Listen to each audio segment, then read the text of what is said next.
47. Habíamos entrado en la ciudad hacía apenas 10 minutos a través de la doble compuerta de acceso, sin encontrar resistencia. Allí tan solo estaban un par de milicianos aterrorizados que salieron corriendo en cuanto nos vieron llegar. 2 hilotas treparon al muro desde el techo de los camiones y consiguieron abrir la compuerta en menos de un minuto, mientras el blindado de la retaguardia se encargaba de impedir que ningún uno muerto accediese a la ciudad. Cuando se cerró la compuerta exterior, estuvimos esperando un minuto interminable, mientras los hilotas se esforzaban en abrir la compuerta interior. «¡Abrid de una jodida vez!», gritó Mendoza, furioso. Desde allí se podía oír perfectamente el tiroteo dentro del gueto. Cada minuto que perdíamos significaba docenas de vidas. «¡No podemos!», aulló uno de los hilotas. «Los milicianos han destruido los controles antes de huir». Mendoza soltó una maldición. Las compuertas estaban diseñadas para soportar una enorme presión. Embestirlas no serviría de nada. «Tenemos que volarla por los aires», dijo resignado. «Tendremos que utilizar los pocos explosivos plásticos que tenemos». «Si vas a hacerlo, hazlo ya», le urgió Víctor, visiblemente preocupado. Yo compartía su urgencia. Lucía estaba allí, en alguna parte en medio de aquel infierno. Mendoza ladró 2 rápidas órdenes y un par de hilotas colocaron unos pequeños paquetes de C4 en los goznes de la enorme puerta. Se volvieron a la carrera, desenrollando un fino cable tras ellos. Al llegar a nuestra altura, conectaron el cable con un detonador e hicieron girar rápidamente la manilla.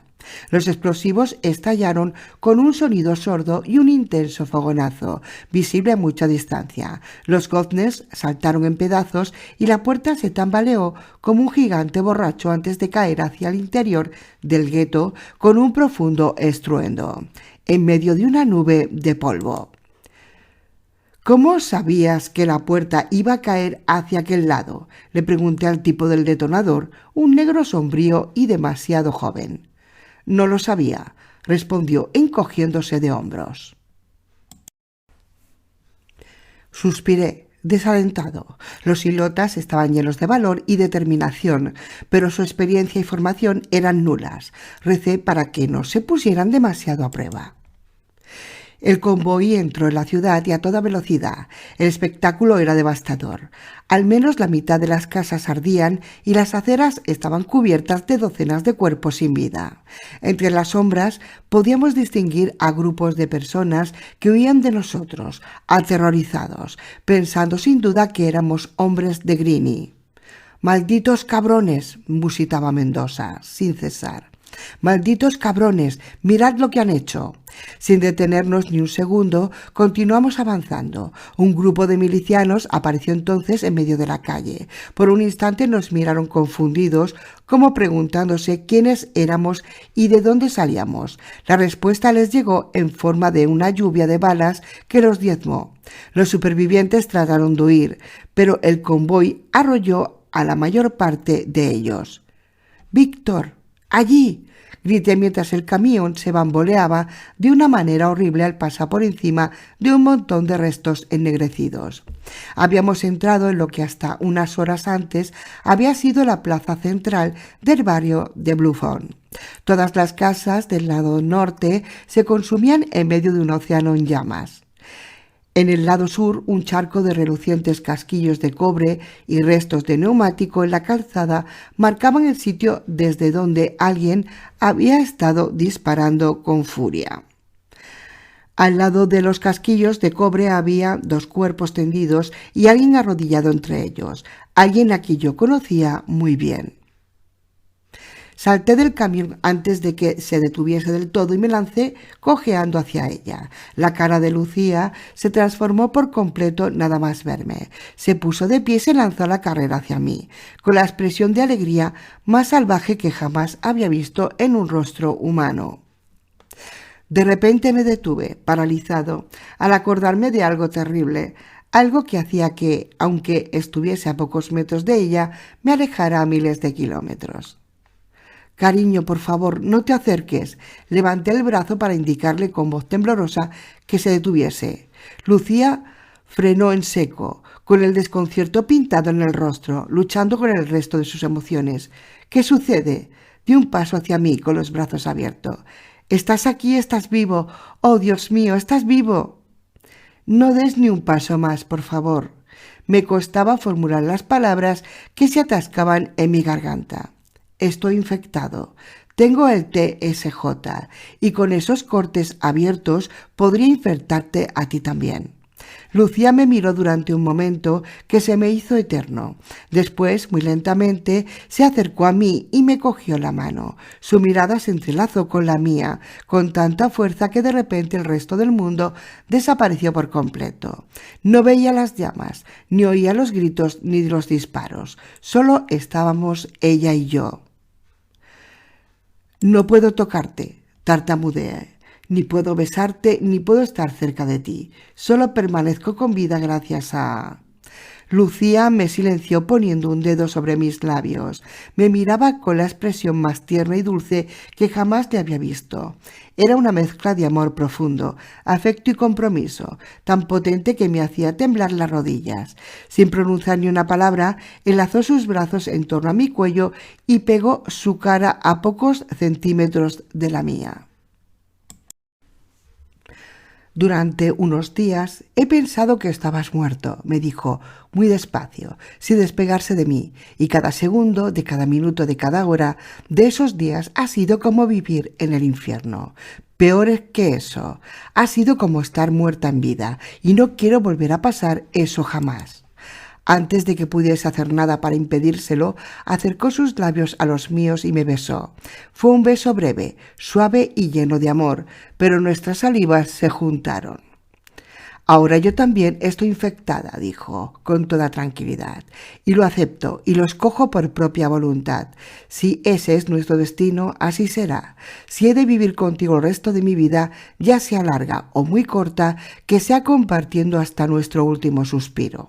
Ahora, este es nuestro vínculo para siempre». «Nuestro vínculo», repetí, demasiado abrumado por aquella muestra de entrega. «Para siempre». Y volvimos a besarnos, y esta vez el beso fue mucho más largo, profundo y apasionado, y jamás, por muchos años que pasasen, volvería a saborear un beso como aquel, en medio de las ruinas desoladas de Bluffton. 48.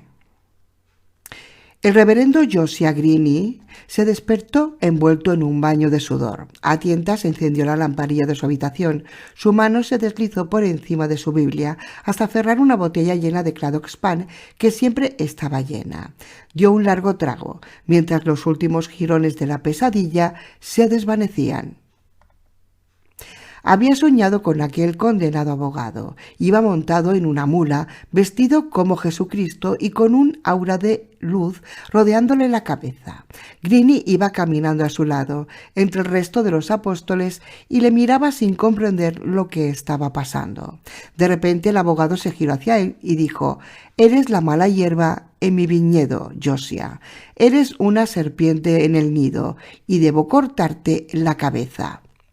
Él había protestado, tratando de justificarse. Pero el resto de los apóstoles le habían rodeado, hoscos y malcarados, mientras el Señor se alejaba lentamente por el camino.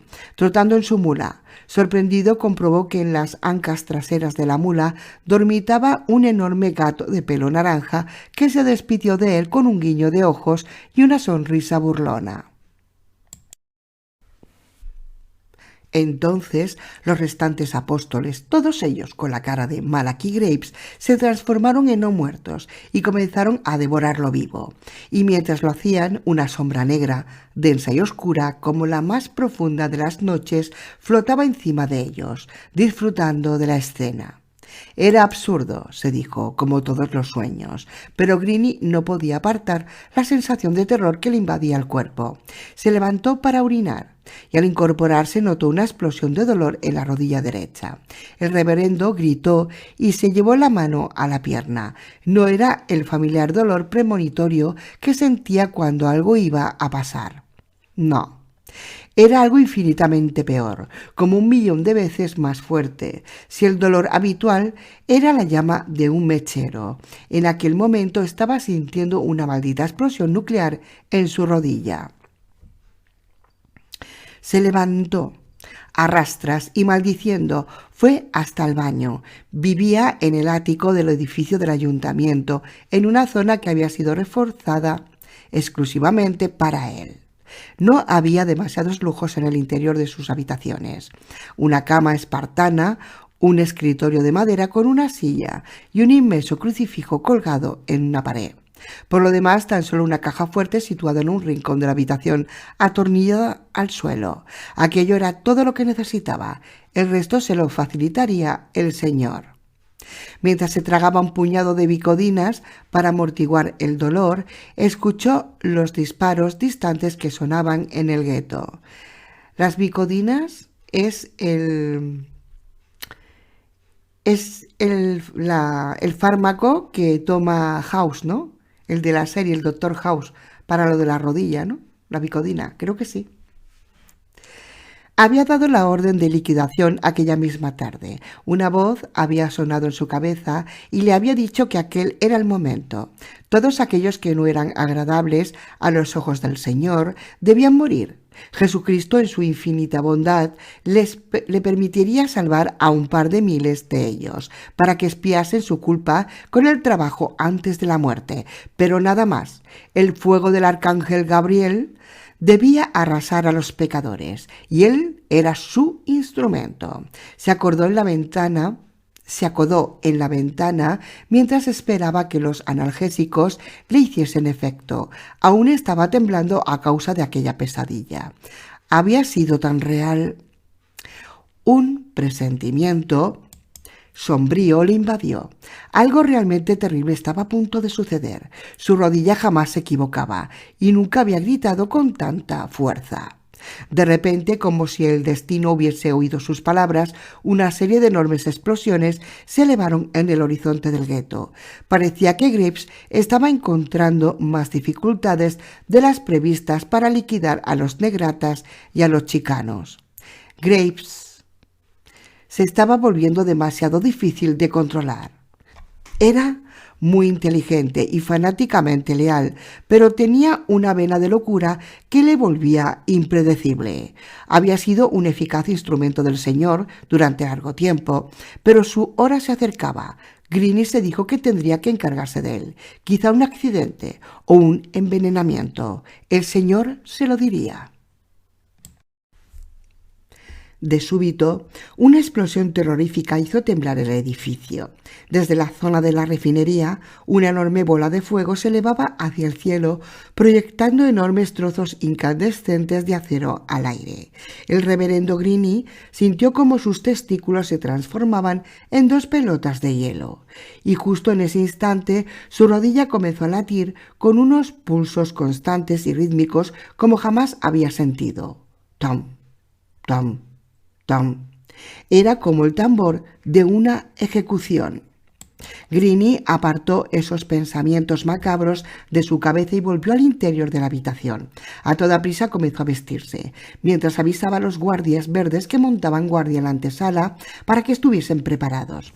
A medio vestir, se acercó hasta la caja fuerte y la abrió.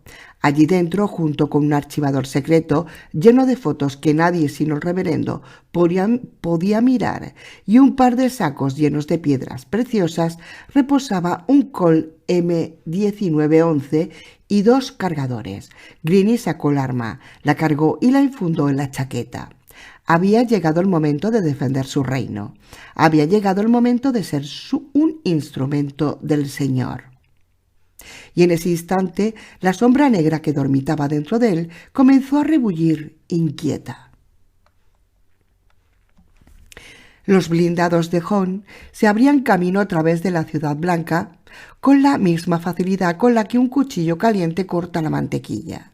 Tan solo habían encontrado grupos dispersos de milicianos para hacerles frente en algunos cruces. No eran rival para las disciplinadas tropas del coronel y fueron eliminados por los norcoreanos con una facilidad insultante. Ese no era su problema. Su maldito problema era que se habían perdido. Aquella ciudad estaba resultando ser un laberinto en medio de la noche. Ni siquiera podían detenerse para orientarse, porque de todas partes salía el fuego graneado de civiles que actuaban como francotiradores. Lo que no sabían aquellos civiles era que pocos minutos después tendrían que hacer frente a una amenaza mucho peor, en la forma de una marea de no muertos. Al llegar a un cruce, el coronel Hong no pudo contener un gruñido de satisfacción. Al fondo de una larga avenida desierta y flanqueada de casas que se abría a su derecha, se podía ver el mar. Amarrado en el puerto, como un gigantesco mamut dormido, flotaba un enorme petrolero con las luces encendidas y marineros paseando por cubierta. Había localizado su objetivo, pero aquello no era suficiente. Ya no. Kim le dijo a su teniente: llévese a la mitad de los hombres y asalte el puerto. Capture ese barco intacto, con al menos un miembro de la tripulación que no puede decir a dónde fueron a cargar petróleo. Después, arranque los motores y esté dispuesto para zarpar en cuanto los demás lleguemos a bordo. Puede que tengamos que abrirnos camino por la fuerza, así que tenga todo el mundo preparado. Como usted diga, coronel, musitó Kim, preocupado por la repentina responsabilidad que le caía encima. Evitando la mirada glacial del coronel, se atrevió a formular la pregunta que le ardía en la boca. ¿Y usted a dónde va, mi coronel? Hong sostuvo el frasco de Cladoxpan en su mano, como si fuese una joya extraordinaria, y se la mostró a Kim. Yo voy a buscar el origen de esto. El coronel casi no podía contener la emoción de su voz, y cuando lo encuentre se nos recordará por toda la eternidad. Nuestro convoy avanzaba a toda velocidad hacia el muro interior. Al llegar al puente sur que comunicaba Bluffon con Woolford, pude distinguir las masivas torretas de vigilancia. Desde una de ellas, un potente foco de luz nos iluminó. Una figura a lo alto de ella se levantó con un megáfono y nos dijo algo. Sus palabras fueron inaudibles, entre el rugido de los motores y las explosiones que punteaban toda la ciudad.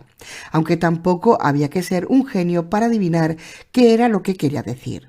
De la otra torre salió una ráfaga de ametralladora pesada que repiqueteó como granizo sobre el blindaje de uno de los dos vehículos acorazados que teníamos.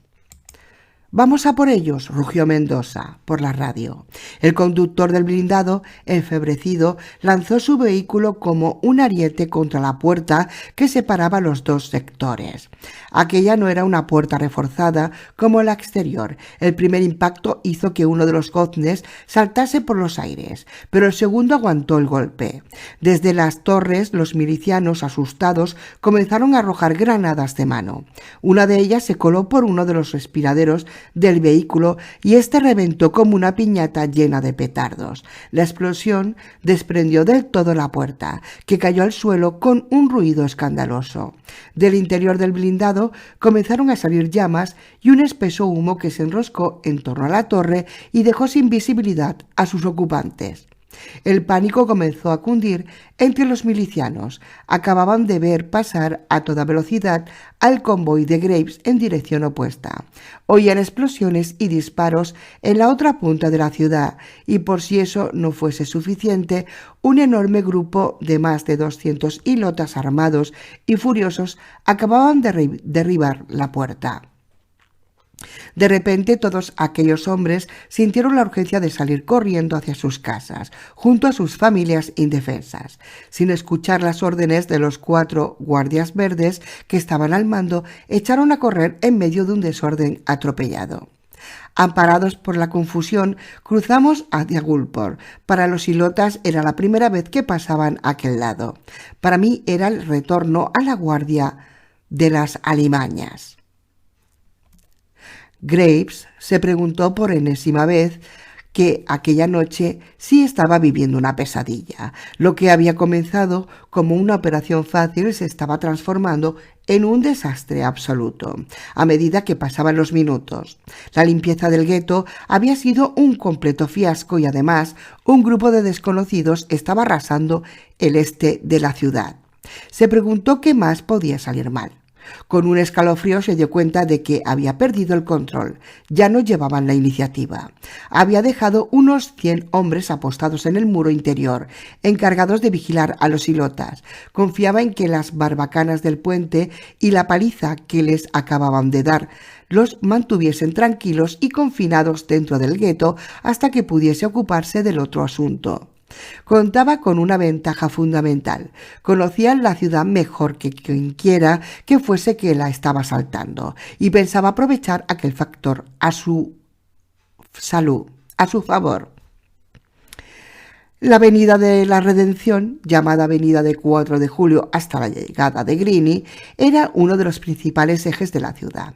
Graves sabía que el grupo misterioso que había volado parte de la refinería tendría que pasar por allí forzosamente, rumbo al centro de la ciudad. Sería un lugar perfecto para una emboscada.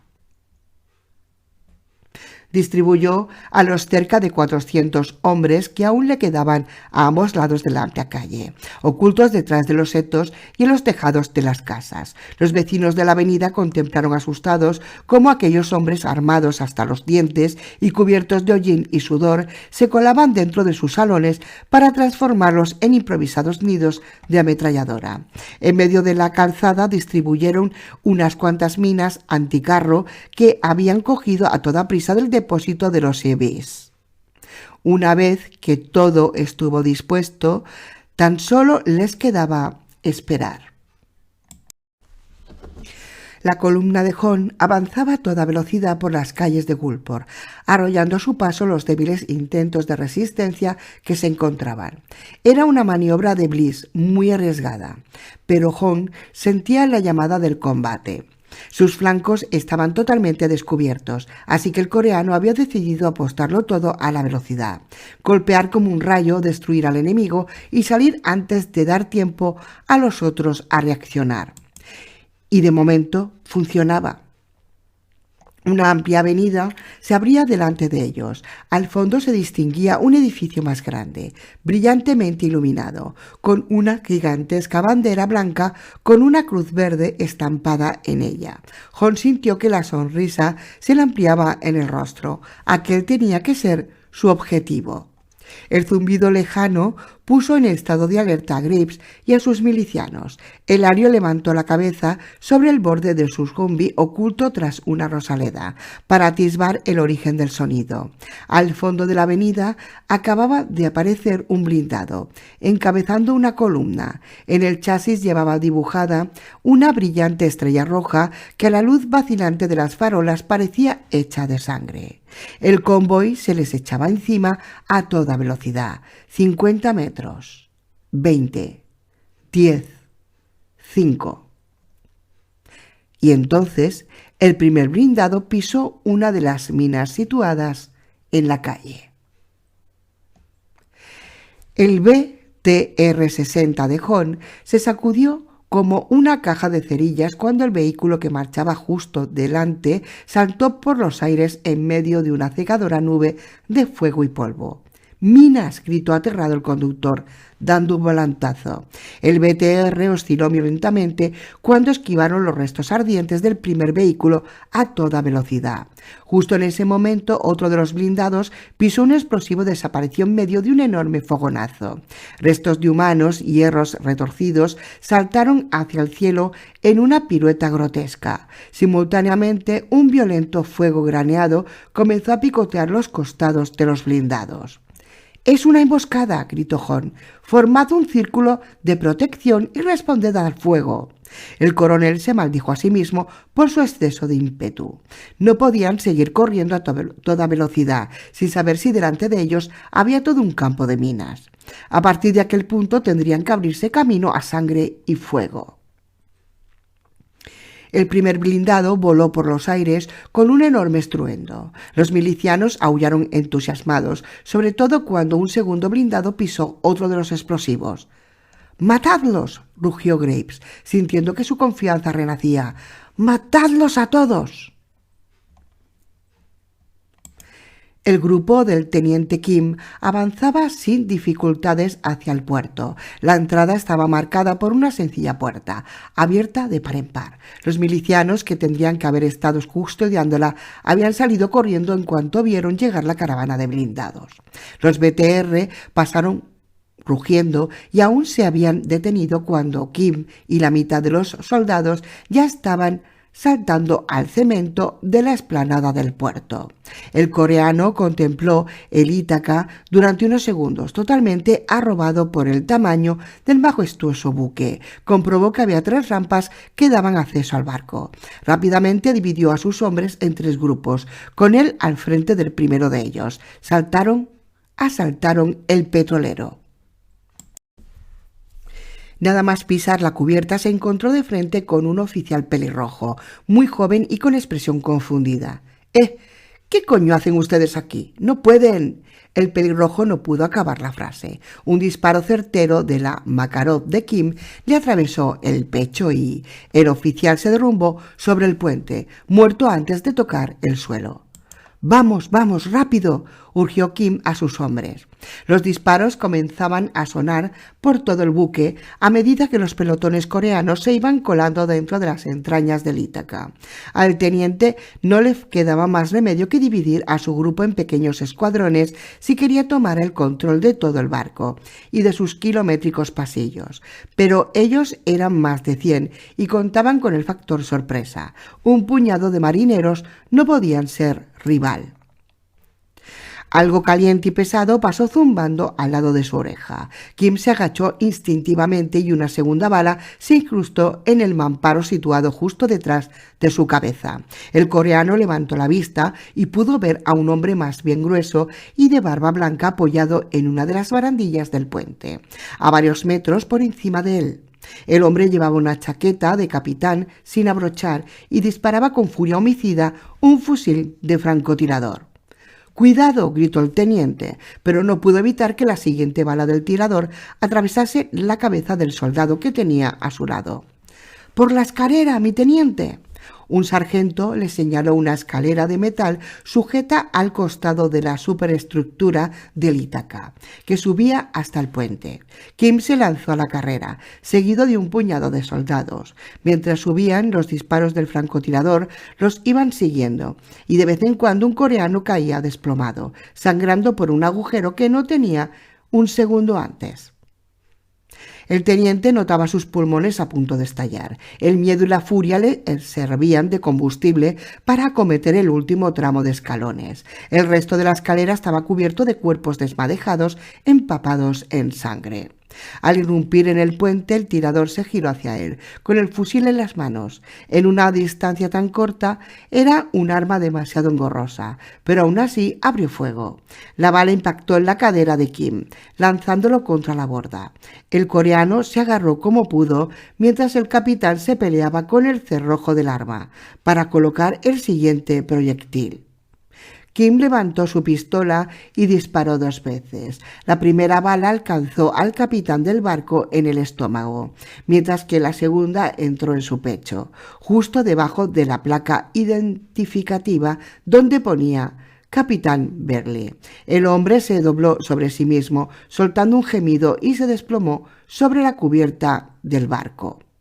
Kim se acercó cojeando hasta él. Súbitamente fue consciente de que era el único superviviente de su pequeño grupo. El capitán le miraba desde el suelo, con una expresión de ira brillando como el fuego en sus ojos. «¿Condenado amarillo?», murmuró, con los labios teñidos de sangre. Después inclinó la cabeza sobre el pecho y dejó de respirar. Kim se aseguró de que estaba muerto y miró a su alrededor. Estaba justo en la entrada del puente de mando. Hubiese sido fantástico capturar al capitán del barco con vida, pero estaba seguro de que en aquel puente en alguna parte tenían que estar las cartas de navegación del barco, con la última ruta aún trazada. El teniente comenzó a sentir una sensación de euforia, pese a estar herido. Iban a lograrlo, después de todo. Su mirada se desvió hacia la cubierta del buque. El tiroteo era muy fuerte en la isla trasera del petróleo, pero toda la parte delantera del buque parecía estar ya bajo control. El teniente observó que el grupo de soldados que había embarcado por la proa se dirigía hacia ellos para ayudarles a reducir a los marineros que aún se resistían. De repente se detuvieron al llegar a una alambrada tendida en cubierta, de costado a costado. Incluso desde allí pudo apreciar la confusión de sus soldados que se encontraban aquel obstáculo tan inesperado. El oficial que iba al mando sacudió varias veces la alambrada, pero ésta estaba muy bien sujeta. Entonces tomó una decisión. Kim observó, impotente, cómo aquel oficial colocaba una carga explosiva en la base de la alambrada y rápidamente ordenaba a sus hombres que retrocediesen. Iba a volar la alambrada. ¡No!, aulló Kim, mientras sacudía los brazos a la desesperada.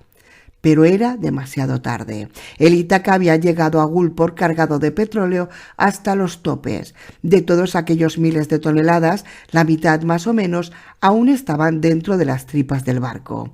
El resto del espacio estaba ocupado por los gases del petróleo, altamente inflamables. En circunstancias normales, aquel espacio tendría que haber estado lleno de gases inertes, pero el intercambiador de gases del barco estaba averiado desde hacía meses y no existían repuestos en más de 1000 kilómetros a la redonda. La carga militar explotó, arrancando un tramo de la alambrada de cuajo. Sin embargo, también reventó una de las tuberías del purgado del depósito número 3 del Ítaca, llena de gases de petróleo. El fuego alcanzó el depósito número 3 tan solo en medio segundo después de la explosión. Los gases, concentrados a una enorme presión, se encendieron como una cerilla, generando en décimas de segundo una temperatura de varias decenas de miles de grados. Y antes de que el grito desesperado de Kim se hubiese apagado, el Ítaca voló por los aires en la explosión más gigantesca que Gulport hubiese contemplado nunca. 49. Graves disparaba con la furia de un maníaco. Habían conseguido detener a los tipos de la caravana, que parecían chinos o japoneses. Tras su línea de blindados, y aunque no habían podido reducirlos, los tenían clavados en aquella posición. A regañadientes, Graves tuvo que reconocer que los amarillos eran muy buenos. Una vez recuperados de la sorpresa, se habían replegado ordenadamente y devolvían el fuego con disciplina y puntería. Un oficial alto y macilento se movía detrás de ellos, impartiendo órdenes apresuradas. Graves había tratado de alcanzarlo en varias ocasiones, pero estaba a mucha distancia y nunca se quedaba en el mismo sitio demasiado rato. Los amarillos habían tratado de flanquearlos, pero Graves había previsto aquel movimiento y había preparado emboscadas similares en las calles adyacentes. La lucha callejera, sucia y cruel, igualaba las diferencias de experiencia y formación entre los dos bandos. En algunos sitios ya se luchaba con cuchillos, bayonetas y hasta con los puños desnudos. Nadie daba cuartel. De súbito, una ráfaga de balas alcanzó al guardia verde que estaba situado justo a su lado. Un rosario de flores rojas se abrieron en su espalda y Elario cayó muerto al suelo sin proferir ni un lamento. Graves abrió los ojos, confundido. ¿De dónde coño han salido esos disparos?, se preguntó. Sin embargo, tuvo que tirarse al suelo para esquivar una segunda ráfaga que agujereó las ventanillas y las ruedas de su Humvee. Elario volvió la cabeza en la otra dirección. Desde el extremo de una bocacalle, un grupo de hombres con brazaletes blancos en su antebrazo derecho abrían fuego contra los confundidos milicianos, atrapados de repente entre dos fuegos. Brazaletes blancos. El sueco bujarrón llevaba uno igual. «¡Son los justos!», gritó. «¡Son los jodidos traidores! ¡Disparadle!». Los milicianos se giraron y abrieron fuego contra los justos, que tuvieron que refugiarse a toda prisa detrás de la casa. Los coreanos, igual de sorprendidos que los hombres de Greene por aquella súbita aparición, no se lo pensaron dos veces y comenzaron a avanzar, cubriéndose y saltando, sin dejar de disparar. De repente una columna de vehículos variopintos llegó rugiendo desde el fondo de la avenida. Era una extraña mezcolanza de blindados, camiones de la basura, turismos y furgonetas. En todos y cada uno de ellos una multitud de hilotas vociferantes preparaban sus armas. Los coreanos, sorprendidos por la espalda, se giraron para enfrentarse a aquella nueva amenaza. Uno de los soldados apuntó cuidadosamente un RPG a uno de los camiones e hizo fuego. El cohete salió con un silbido y avanzó hacia su objetivo, serpenteando a toda velocidad, hasta impactar contra el radiador. El camión voló por los aires y todos los tripulantes del mismo fueron engullidos por la bola de fuego en la que se transformó. El resto de los vehículos comenzaron a zizaguear y los hilotas saltaron apresuradamente para ponerse cubierto y comenzar a disparar. El caos en la avenida era total. En medio de la oscuridad, los cuatro grupos se atacaban entre sí sin estar seguros de quién estaba frente a ellos. Hong contempló asombrado cómo los recién llegados abrían fuego contra ellos, pero también contra los que habían organizado la emboscada, y algunos incluso contra el grupo que había aparecido por el otro extremo de la calle, que a su vez devolvía el fuego. Sus hombres, por su parte, abrían fuego a discreción contra cualquiera que se moviese, ya fuese a un lado o a otro de su posición. En aquel tumulto, con pelotones corriendo por todas partes, era imposible saber quién era quién y dónde estaba cada uno. «¡Kim! ¡Kim!», gritó llamando a su ayudante. De repente se dio cuenta de que el teniente no estaba allí, sino que debía de estar asaltando el petrolero en aquellos momentos. A Hong se le escapó un reniego. La situación se estaba complicando por minutos. Tenía que sacar a su grupo de allí o estarían perdidos. «¿Cuántos bandos hay aquí?», se preguntaba furioso, mientras se corría sus líneas cada vez más delgadas. «¿De parte de quién está cada uno?». 2 segundos después de que el Ítaca reventase, una bola de fuego de casi 400 metros de radio se derramó sobre los muelles, atomizando al instante todo lo que se encontraba allí. El mar de fuego cruzó la calle y se tragó las casas situadas en primera línea, que se encendieron como si fuesen de papel. El monstruo siguió avanzando, impulsando por una gigante onda expansiva que había reducido todas las ventanas de Woolport a un montón de cristales rotos. Un viento huracanado e hirviente avanzaba por delante de las llamas, arrancando los tejados de cuajo y volcando los coches aparcados en la calle. Cuando la bola de fuego alcanzó su punto máximo, comenzó a replegarse sobre sí misma, dejando un reguero de cientos de casas en llamas. La onda expansiva, por su parte, continuó avanzando, derribando todo lo que encontraba en su camino. «¿A quién cojones le estamos disparando?», le grité a Mendoza en el oído, pero el mexicano me ignoró. Con un M4 en las manos hacía fuego de forma constante, seleccionando cuidadosamente su blanco antes de disparar. Víctor se arrastró hasta mi lado, sorteando un montón de cristales rotos. Por encima de nuestras cabezas se oía el chasquido de docenas de balas impactando contra el chasis del camión, que estaba quedando como un colador. «Esto es una locura», aulló el ucraniano para hacerse oír por encima del estruendo de las armas. «Parece un todos contra todos. Si nos quedamos aquí mucho rato más, nos van a matar. Tenemos los flancos al descubierto». «Tenemos que llegar hasta Greene», contesté también a gritos. «Si acabamos con él, la mitad de los milicianos saldrán por piernas». «Esos de ahí no son milicianos». Víctor me señaló a uno de los soldados con un uniforme extraño que estaban tomando al asalto una de las casas. «Por el uniforme parecen norcoreanos». «¿Norcoreanos? Tienes que estar de coña. ¿De dónde han salido?», pregunté. Por toda respuesta, el ucraniano se encogió de hombros, mientras disparaba contra un grupo de bultos que se acercaban en medio de la oscuridad. Y de repente todo se detuvo. Primero fue un fogonazo de luz tan intenso que nos dejó deslumbrados. A continuación, un volcán de fuego de proporciones épicas asomó por encima de los tejados y un segundo más tarde el estruendo más formidable que había oído en mi vida nos alcanzó en medio de un huracán de viento hirviente. La onda expansiva llegó con tal fuerza que las casas a los lados de la avenida se ladearon y crujieron. Hasta el último vehículo, excepto los blindados más pesados, volcaron en medio de una lluvia de trozos de madera y cemento que nos golpeaba como metralla. Salí despedido por los aires, junto con otras 200 personas que súbitamente dejaron de dispararse, atrapadas en aquella vorágine. Acabé a casi 5 metros de distancia sobre un arriate de violetas que amortiguó mi caída. Por un instante me quedé conmocionado, tumbado boca arriba y viendo un montón de luces de colores orbitando sobre mí. En mis oídos no dejaba de sonar un penetrante pitido. Me incorporé como pude, maltrecho, mientras descubría aliviado que aún estaba de una pieza.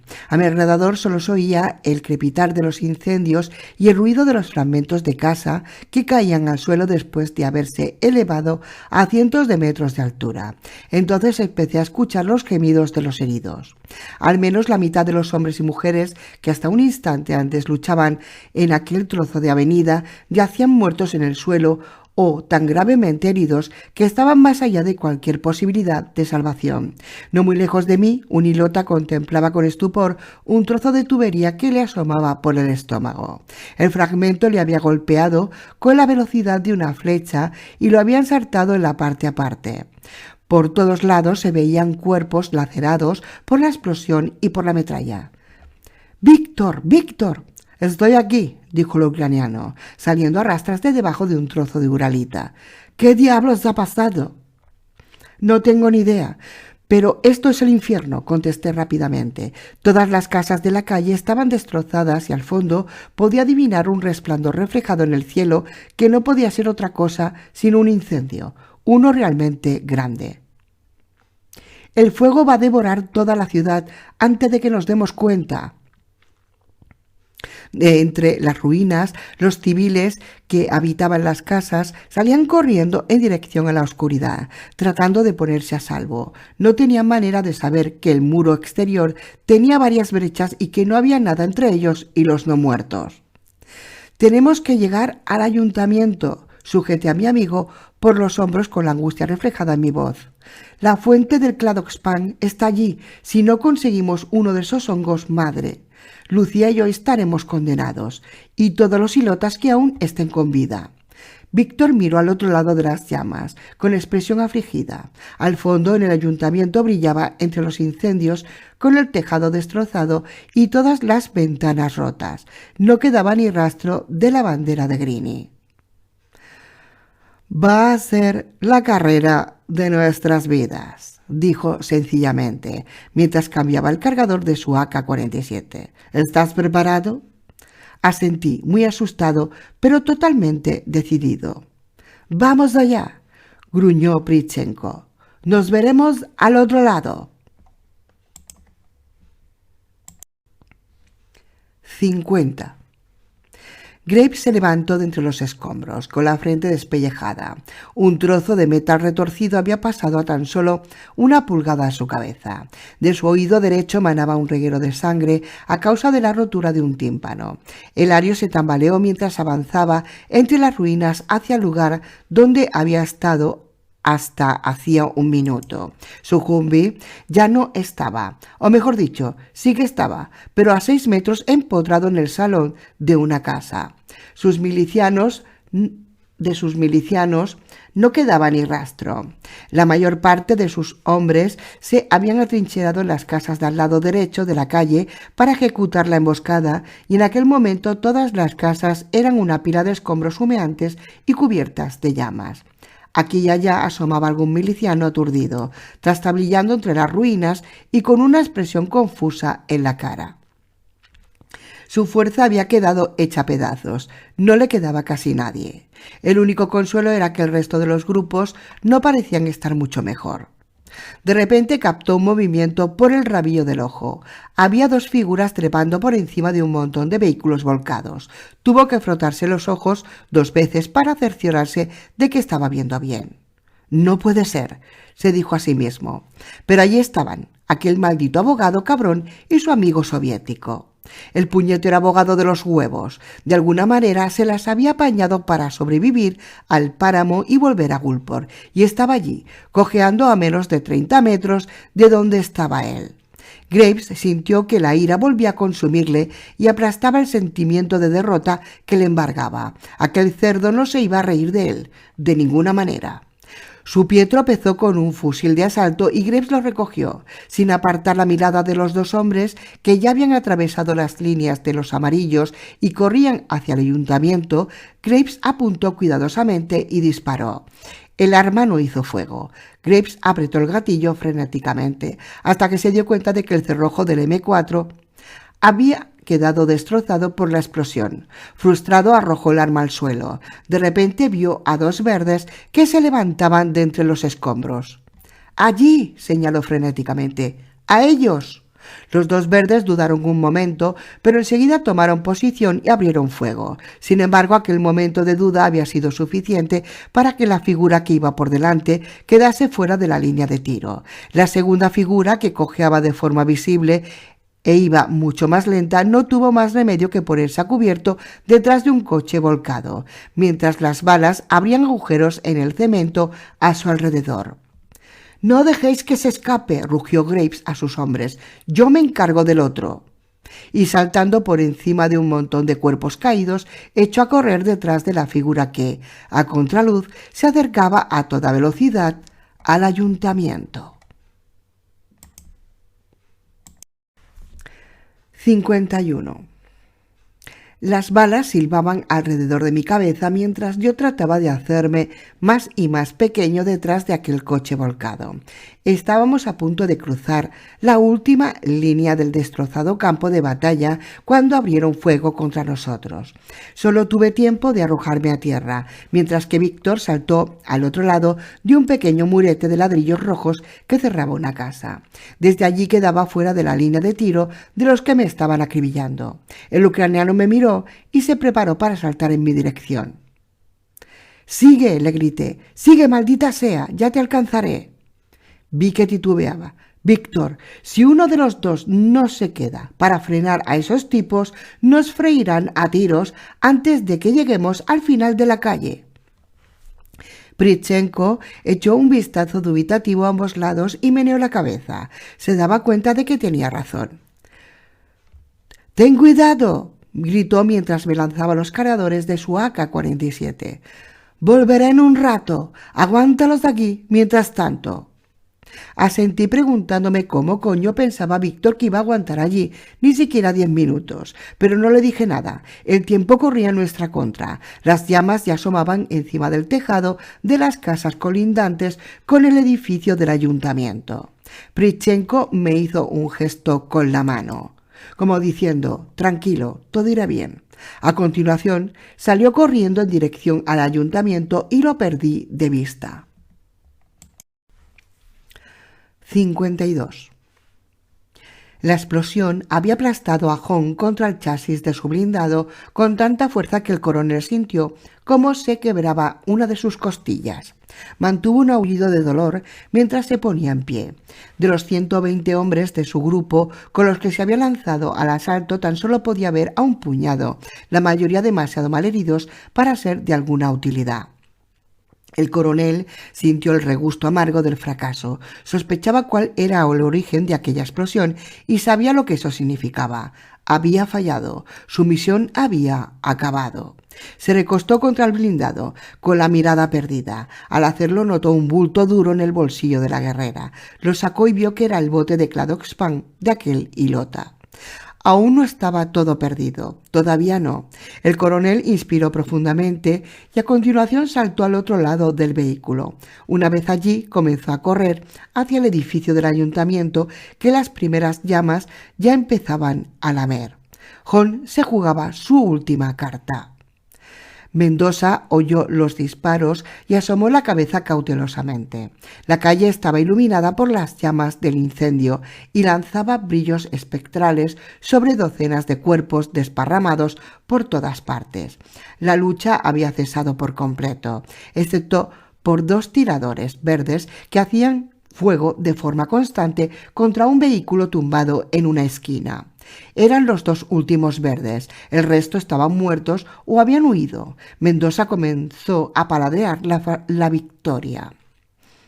La ciudad de Blanca ardía en llamas y él aún estaba vivo. La ira de los justos había triunfado, la venganza era casi completa, tan solo quedaba aquel pequeño detalle. Sacando fuerzas de flaqueza, el mexicano se lanzó a la carrera hacia allí dispuesto a acabar con aquellos malnacidos de una vez por todas, y después iría a por Greene. Jon y Mendoza se vieron prácticamente al mismo tiempo. El mexicano se quedó sorprendido al ver el uniforme del coreano, pero no disminuyó el ritmo de su carrera. No sabía quién era aquel individuo, pero de lo que estaba seguro era que no era de los suyos. Así que levantó su pistola y comenzó a disparar mientras avanzaba, esquivando los cuerpos caídos. Jon, por su parte, apretó la mandíbula y aceleró el paso sin disparar. Más cerca. Tengo que estar más cerca. Cuando estaban a 10 metros, la primera bala de Mendoza alcanzó al coronel en un hombro. Jon se tambaleó, más sorprendido que dolorido, pero no aflojó el paso. A su vez lanzó su Makarov y abrió fuego contra el mexicano 3 veces en rápida sucesión.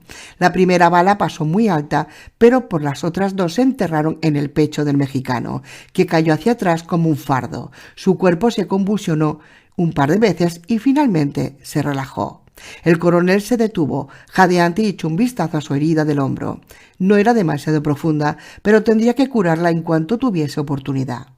Con la pistola todavía en la mano, se acercó al cadáver del mexicano y le dio una patada. «Condenado bastardo, casi me matas».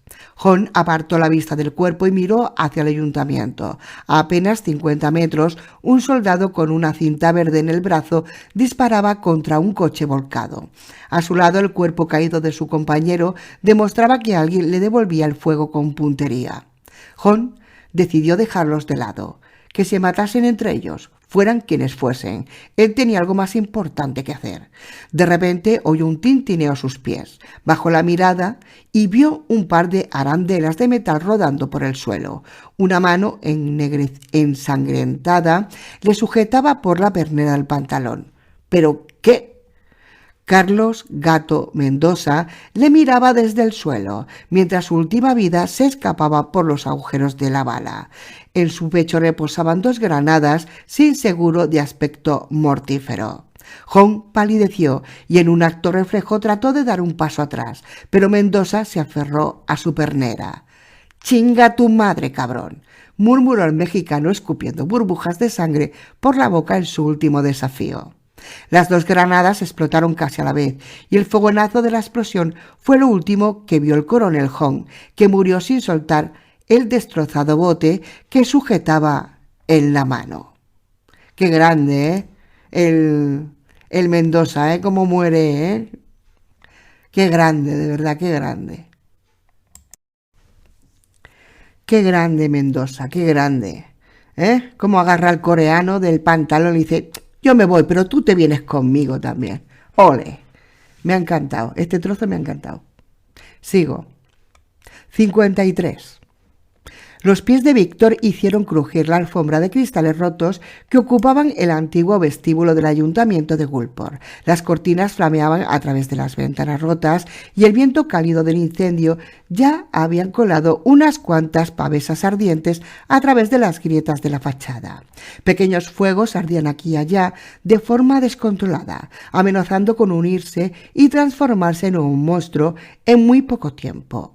Víctor arrojó el AK al suelo, era inútil sin munición, y atravesó el vestíbulo con su viejo cuchillo de combate en la mano.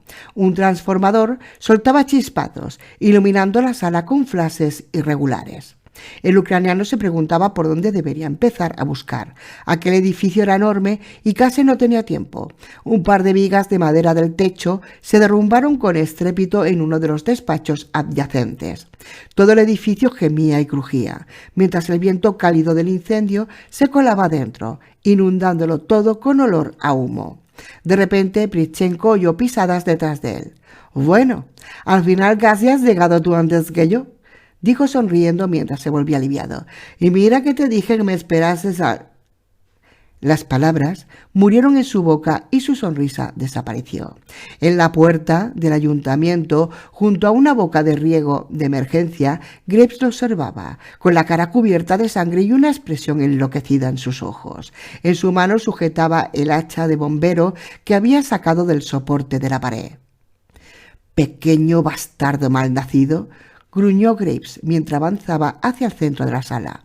«Enano soviético, sucio cabrón». Vaya, Graves, para Graves todo el mundo es racista con todo el mundo, este tío, ¿no? El Graves es racista con todo el mundo. Sigo.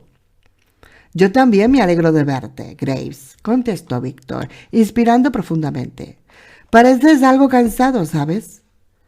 «Desde el primer momento reconocí que tenías cojones. Lo hice, claro que sí». A Graves se le escapó una risita chirriante y desafinada. «Podrías haber hecho grandes cosas aquí, conmigo. Mujeres, poder, riquezas, prosperar, joder». El ucraniano cambió de mano su cuchillo y se apoyó en el mostrador de recepción, como si aquello no fuese con él, pero sin perder de vista a Lario ni por un segundo. Graves caminaba rodeando el sello central del suelo de mármol, acercándose lenta e imperceptiblemente a Víctor sin dejar de hablar. «Has cogido mal a tus amistades, ruso», soltó una risotada despectiva. «A estas horas tu amiguete el abogado ya está muerto y tú estás aquí atrapado como una rata. Deberías haber pensado mejor cuál era tu bando». Víctor abrió la boca y bostezó de forma exagerada. «¿Has acabado ya? ¿O tengo que seguir oyendo tu cháchara estúpida mucho tiempo?», dijo mientras sopesaba la hoja del cuchillo. Con un rugido, Graves se lanzó sobre Víctor. El líder de los verdes había tratado de distraer y acercarse lo más posible al ucraniano para no fallar el golpe, pero Víctor Pritchenko era un perro muy viejo. El filo del hacha se hundió en el mostrador de madera con un chasquido seco justo en el lugar donde Prit había estado un segundo antes. Graves soltó la hoja y se lanzó de nuevo al ataque, enarbolando el arma como si fuera un vikingo. Víctor tuvo que esquivarlo un par de veces mientras retrocedía sin parar hacia la base de las escaleras. Graves dibujaba enormes círculos mortales con el hacha enfrente de él. Cada vez que hacía oscilar la hoja, ésta cruzaba el aire con un zumbido siniestro, tapado a medias por los rugidos de Lario. Víctor, cada vez más apurado, fintaba en el último minuto y comprobaba desesperado que se le acababa el espacio libre. El ucraniano, armado tan solo con un cuchillo, no podía ni acercarse a Graves. En aquel instante, mientras retrocedía de espaldas, tropezó con el primer peldaño de la escalera que arrancaba hacia la primera planta. El ucraniano se balanceó y tuvo que echar mano del pasamanos de madera de roble. Graves vio su oportunidad y dejó caer el hacha contra el brazo de Pritchenko. Al ucraniano solo le dio tiempo de tirarse de bruces al suelo, medio segundo antes de que el machete se estrellase contra el pasamanos en medio de una explosión de astillas. Graves gruñó y tiró de la hoja, que había quedado profundamente clavada. Aquella era la oportunidad que había estado esperando. Con la rapidez de una víbora, el pequeño ucraniano se levantó como impulsado por un resorte y clavó la hoja de su cuchillo en el antebrazo de Graves. El gigantón ario lanzó un alarido y retrocedió instintivamente un paso. Aquel espacio era muy pequeño, pero más que suficiente para un tipo como Pritchenko. El ucraniano lanzó un brazo hacia adelante y enterró la hoja aserrada de su cuchillo en la ingle de Graves. Hilario lanzó un aullido de dolor y se tambaleó hacia atrás, furioso. Víctor, en vez de continuar su ataque, permaneció de pie, expectante, en posición de guardia y con los ojos clavados en el líder verde. «Voy a descuartizarte, hijo de puta», jadeó Graves. Se pasó la mano por la cara. De repente veía borroso y además tenía mucho frío. Notó algo pegajoso en los pantalones. Bajó la mirada y comprobó que estos estaban completamente empapados de sangre. «Es la femoral», le dijo Víctor con voz fría. «Está seccionada. Te estás vaciando por dentro. Graves, se acabó». «No, no puede ser. No, no, no, no». Hilario dio un par de pasos hacia Víctor, pero las piernas le fallaron y cayó de rodillas. Pritchenko se acercó hacia él con parsimonia y lo sujetó por la barbilla. «Morir desangrado es una muerte indolora», dijo, poniéndose en cuclillas a su lado. «Poco a poco te vas durmiendo y después simplemente se acabó. Es mucho mejor trato que el que tú les has dado a cientos de víctimas de los trenes. Por eso quiero darte un regalo de despedida antes de que te vayas». Graves abrió la boca, tratando de decir algo, pero antes de que pudiese articular la primera palabra, Víctor clavó su puñal en el estómago. A Hilario se le escapó un aullido de dolor y los ojos le lagrimearon. «Este es por ser un malnacido psicópata y cabrón», masculló Pritchenko, antes de sacar el cuchillo y volver a clavarlo, esta vez en los genitales de Graves. «Y esto es de parte de Lúculo, hijo de puta». Graves se derrumbó en el suelo hecho un ovillo, mientras el charco de sangre se hacía cada vez mayor a su alrededor. Hilario mantuvo la mirada fija en el rostro de Pritchenko con una expresión de odio reconcentrada. Entonces, poco a poco, el brillo de sus ojos se fue apagando, hasta que se extinguió por completo. Víctor lo contempló unos instantes, pensativo. El ucraniano pocas veces disfrutaba matando, pero esta había sido una de aquellas ocasiones especiales. Se agachó sobre el cuerpo y usó los restos de su camisa para limpiar la hoja del cuchillo. Después se incorporó y se dispuso a seguir buscando el laboratorio. Ni siquiera oyó el disparo. Lo único que notó fue un golpe muy fuerte en la espalda y a continuación calor, mucho calor. De repente sus brazos empezaron a pesarle como el plomo y sus piernas se transformaron en varas de mantequilla derretida. Quiso volver la cabeza mientras caía hacia adelante, pero fue incapaz. El cuerpo de Pritchenko se desplomó como un roble abatido en el suelo del vestíbulo. Su mano crispada arañó un par de veces el parqué, arruinado antes de detenerse por completo. Desde lo alto de las escaleras, el reverendo Greene lo miraba con ojos oscuros, sosteniendo su col humeante, mientras una sombra cada vez más negra parecía cobrar vida a sus espaldas. 54. Le había dado a uno, pero el otro me estaba machacando. El tipo ya no disparaba a ciegas, sino que reservaba munición esperando el momento para asomarse y abrir fuego. Cuando sonó la explosión de las granadas, el guardia verde giró la cabeza, sorprendido. Actuando por instinto, me levanté y disparé casi sin mirar. El AK estaba puesto en modo automático y vacié medio cargador de balas en su pecho. El verde se desplomó tras hacer una pirueta mortal y el silencio se hizo por fin en aquel martirizado trozo de calle. Miré a mi alrededor. No quedaba nadie en pie, tan solo un montón de heridos que se lamentaban y trataban de ponerse a cubierto. Aquellos que estaban en mejor estado se arrastraban lentamente, pero los más graves contemplaban desde el suelo, impotentes, cómo el enorme incendio se acercaba a toda velocidad, dispuesto a tragárselos vivos. No me quedé a ayudarlos. Tendrían que apañárselas por sus propios medios o morir en el intento. Mientras cojeaba sobre mi tobillo roto hacia el edificio del ayuntamiento, solo tenía una cosa en la cabeza. Debíamos salir de allí, y el tiempo se acababa. Subí los escalones de entrada del edificio trastabillando, apoyado en una jamba En la puerta estaba el cadáver decapitado de un hombre que había salido proyectado hacia allí por la explosión. Su ropa estaba cubierta de sangre y era imposible adivinar a qué bando pertenecía. Eso, a aquellas alturas, ya daba igual. Al entrar en el vestíbulo me quedé inmóvil, paralizado por la sorpresa.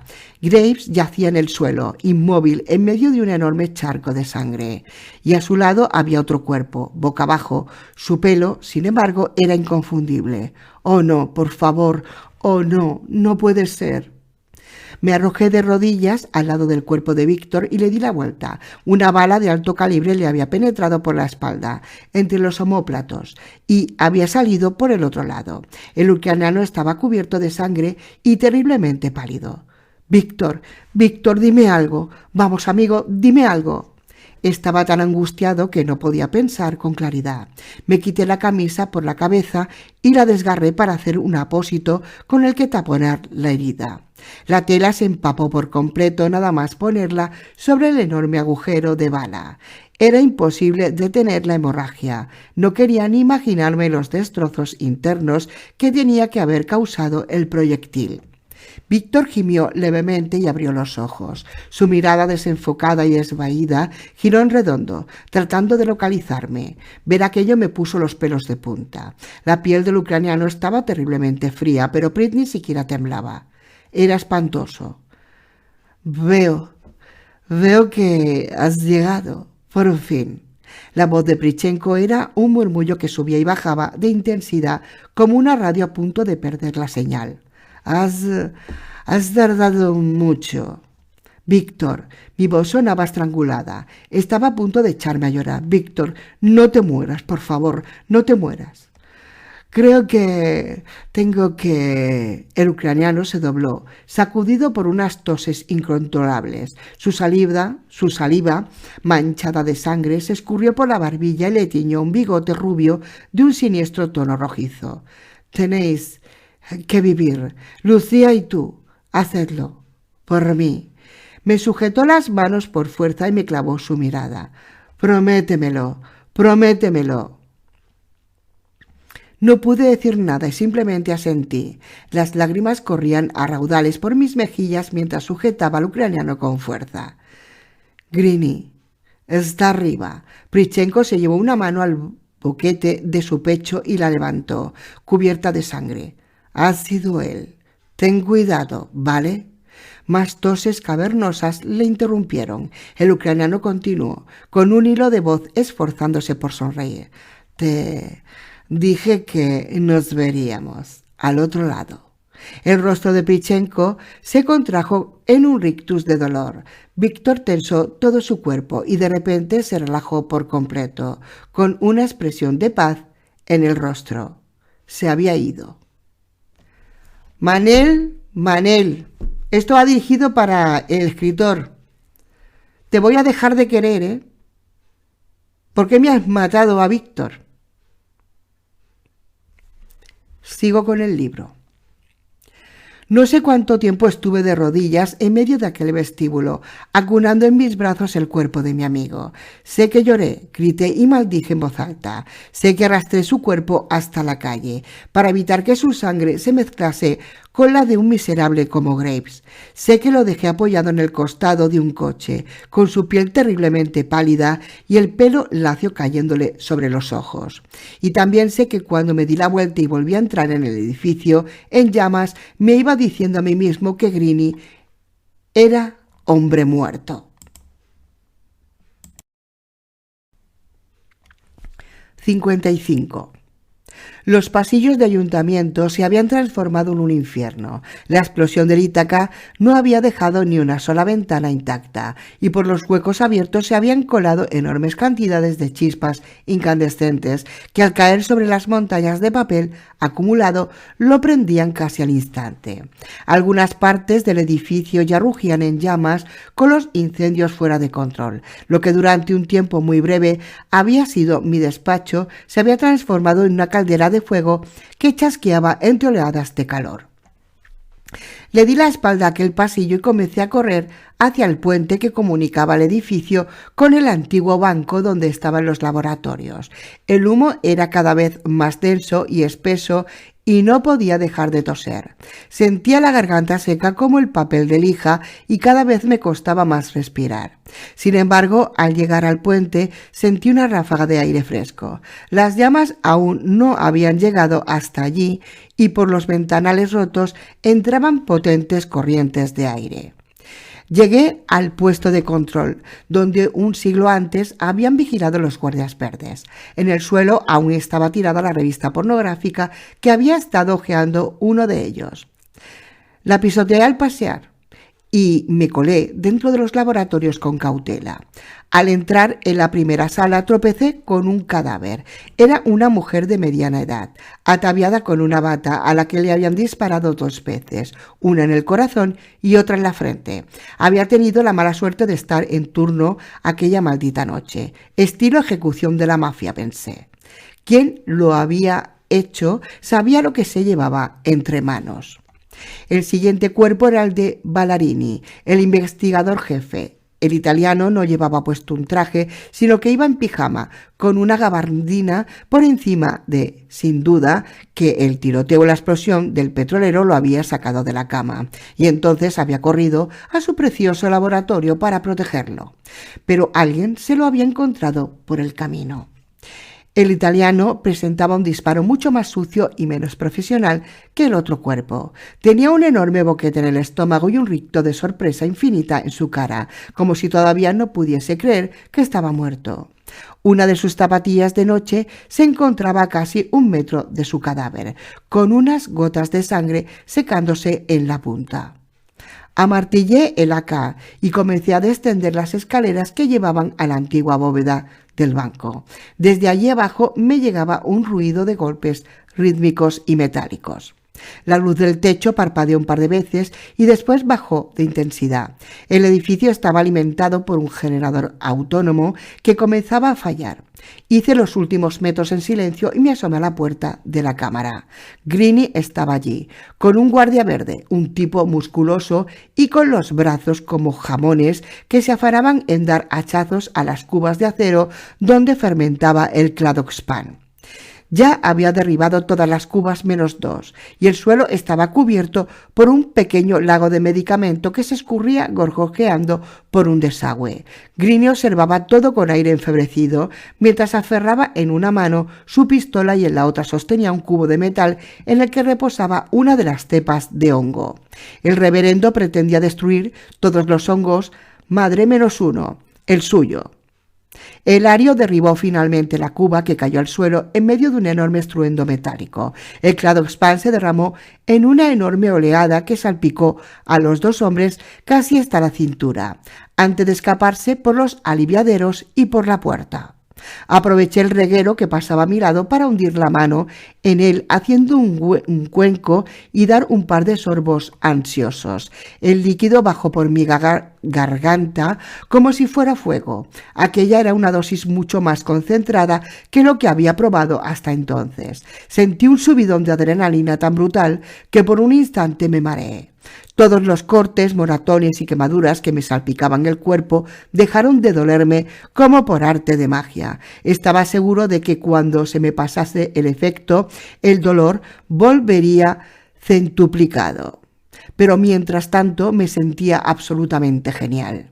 Me puse de pie y me planté en medio de la puerta. Al principio no me vieron, ocupados como estaban atacando la última cuba. De repente Greene se agarró la rodilla derecha como si le hubiesen dado un latigazo de dolor y se volvió con los ojos muy abiertos. ¡Tú! —gritó. ¿Yo? Fue mi seca respuesta. A continuación apunté al guardia verde y abrí fuego. Elario intentó llegar a la pistola, una Beretta profesional con silenciador, que había dejado apoyada en una balda. La primera bala le impactó en una pierna y cayó al suelo. La segunda bala le partió el corazón y para él todo se acabó. Me giré hacia Greene. El reverendo temblaba, no sé si de miedo o de furia, incapaz de apartar su mirada de mí. Daba la sensación de que estaba viendo un fantasma. Me apuntaba con su enorme Colt y su mano se sacudía. «Eres un engendro de Belcebú», murmuraba con los ojos desorbitados y lanzando chispas. Había perdido su sombrero Stetson y tenía el pelo revuelto. Eres el diablo, el anticristo, una ofensa a los ojos del Señor. Ha llegado la hora de que te reúnas con Satanás para siempre. Y entonces tiró del percutor de su pistola. En ese momento el generador falló por última vez y las luces se apagaron. Instintivamente me arrojé al suelo. El arma de Greenie iluminó toda la habitación a oscuras con un fogonazo espectral, mientras un pesado avispón de plomo pasaba zumbando a pocos centímetros de mi cabeza. Desde el suelo y a ciegas abrí fuego. La ráfaga del AK alcanzó al reverendo en el brazo y soltó el Colt con un grito de dolor. Se agachó para recogerlo, pero yo ya me había levantado y me lancé contra él con furia homicida. Embestí a Greenie con tan fuerza que le hice caer de espaldas. Las manos del predicador me arañaban la cara y lanzaban mordiscos furiosos tratando de alcanzarme el cuello. «No puedes matarme. Soy el profeta. Yo soy el profeta». El cubo del Cladospan con el hongo madre dentro estaba justo a nuestro lado. Sujeté a Greenie por las solapas y lo levanté con la misma facilidad con la de que una gata sacude a su cachorro. «No eres el profeta», le susurré al oído, «y nunca lo has sido, condenado loco hijo de puta». Greenie me miró con una expresión de terror genuino en los ojos. Su pierna derecha, que no había parado de temblar y sacudirse durante toda la pelea, estaba repentinamente quieta. «Ha dejado de doler», murmuró, con un tono de incredulidad en la voz. «No puede ser». «Esto sí que te va a doler, cabrón», y le sumergí la cabeza dentro del caldero de estaño. El reverendo se debatió salvajemente, tratando de sacar la cabeza a la superficie para poder respirar. Lo sujeté con la fuerza mientras el Cladospan burbujeaba y se derramaba por los bordes del cubo.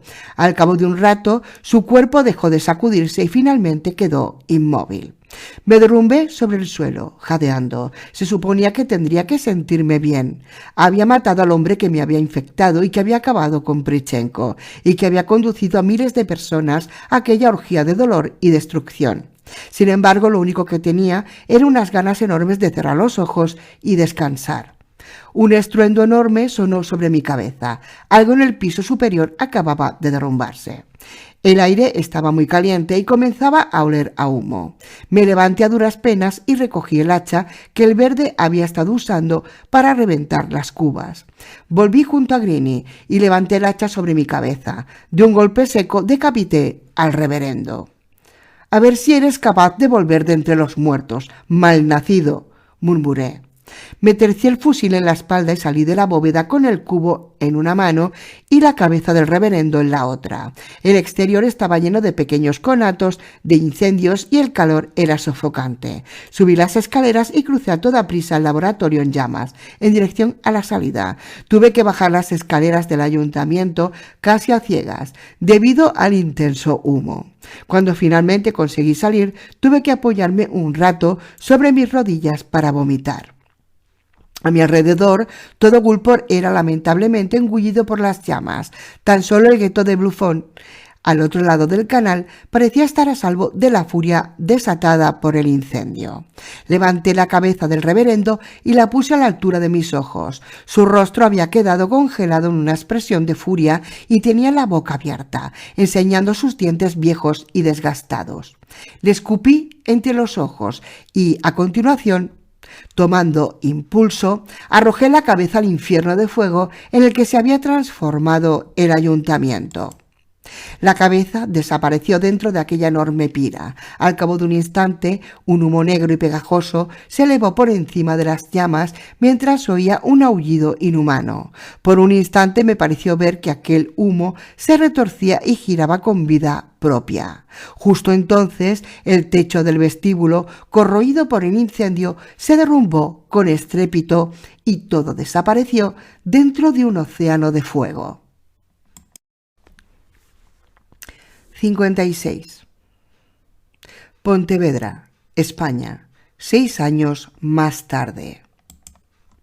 El todoterreno se abría paso lentamente entre la maleza que había colonizado el asfalto agrietado. La mayor parte de las casas presentaban un aspecto deslucido y algunas estaban en estado de ruina inminente, pero por lo demás casi nada había cambiado. Mientras avanzábamos aplastando los montones de huesos podridos y amarillentos que salpicaban el paisaje aquí y allí, no paraba de señalarle cosas a Lucía, con el entusiasmo de un niño pequeño. Finalmente llegamos a una bocacalle y giré a la izquierda.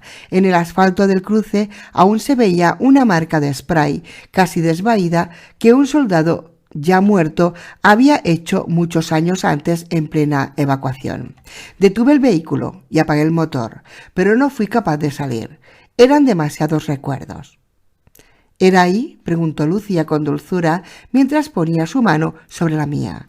La barriga de su embarazo ya era muy evidente. Pronto necesitaríamos un sitio definitivo donde asentarnos, al menos una temporada. Asentí emocionado. Mi casa. Había vuelto a casa. ¿Ya hemos llegado?, dijo una voz aguda desde el asiento de atrás. Sí, Víctor, ya hemos llegado, contestó Lucía volviéndose, pero espera a que papá te abra la puerta antes de salir.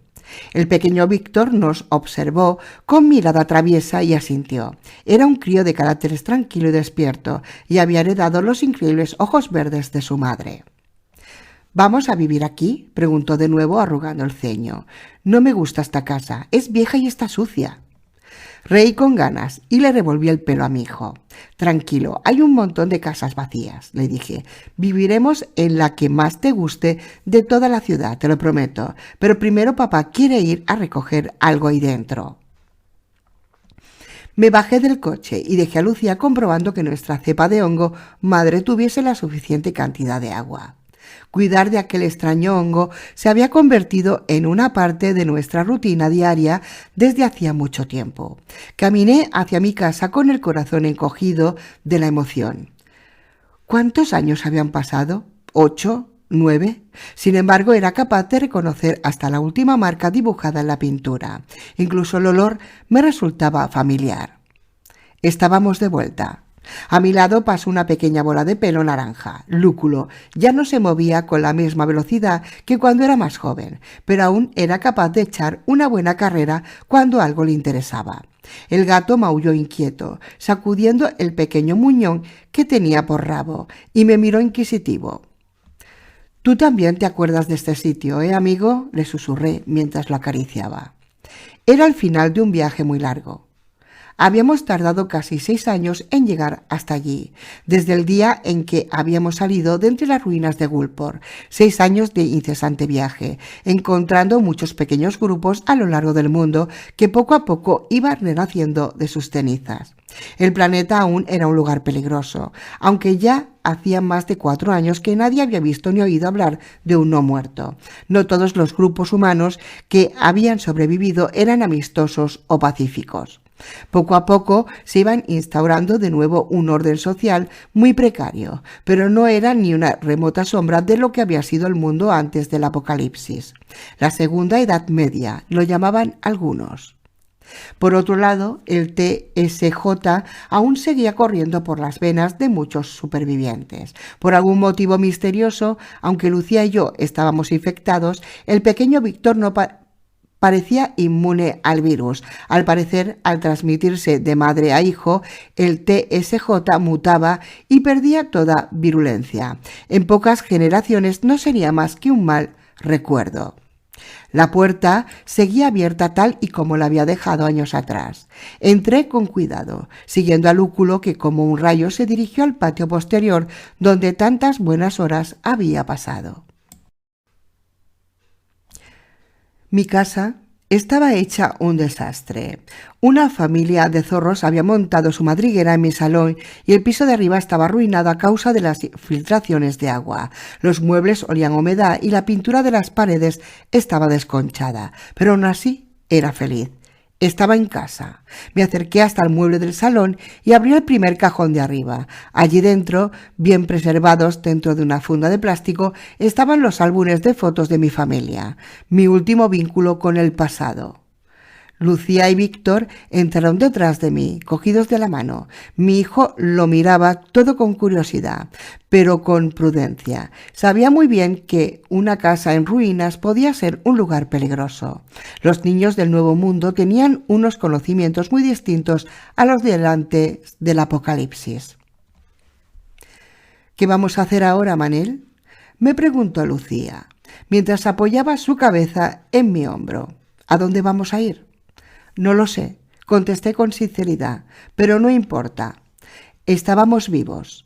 Habíamos sobrevivido a la prueba más dura de la humanidad. Y de allí en adelante el mundo nos pertenecía. Fin del libro.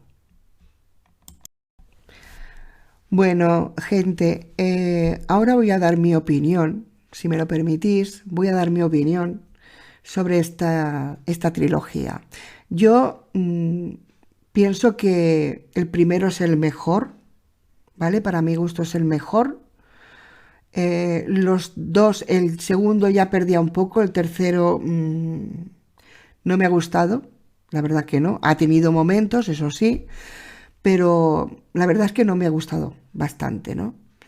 Y me esperaba otra cosa, me esperaba más. Como me gustó el primero, me esperaba más. Y luego añadir que verdaderamente digamos, la pieza clave de esta trilogía y el que valía la pena, el verdadero protagonista, para mí, para mi gusto, para mi humilde opinión, ha sido Prichenko.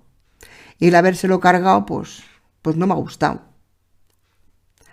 Tampoco me ha gustado que muriera Mendoza, porque para mí también era un objeto clave, también bastante en esta tercera parte, en este libro. Pero bueno, que mates a Prichenko, pues no me ha gustado, la verdad. Pero en fin, es un libro, es una historia inventada y ya está. Un saludo a todos.